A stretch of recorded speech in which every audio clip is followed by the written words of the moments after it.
This is a work called The Scarlet Letter, based on, of course, a great novel by Hawthorne. How we got to this book is quite funny. A kid named Richie Cruz was assigned this book in his high school class. He comes to the studio, totally frustrated, throws the book on the table, and says, "I hate this damn book." And I'm going, "Richie, it's a Scarlet Letter. It's by Hawthorne. It's one of the greatest novels of all time." I was waxing teacherish, you know. And he's going, "Well, I don't understand this shit. All these these and those and thous." And he goes, "Could you help me get through this crap?"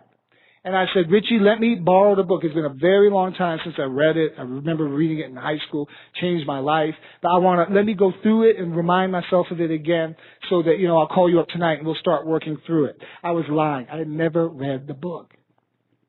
You could get to a master's level in art education and not read The Scarlet Letter from my generation.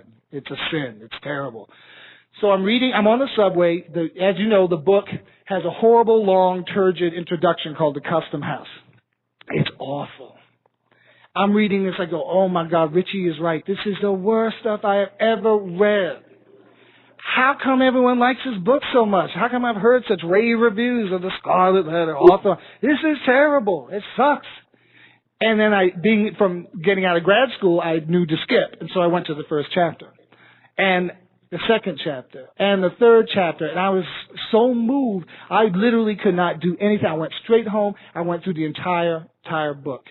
And I called Richie up and I said, "Not only can I help you with this, but there's something in this for us."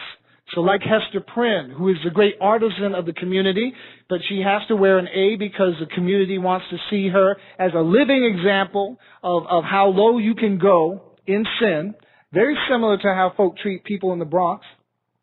Sometimes I think the Bronx has to exist so people on the outside can feel so good that they don't live there.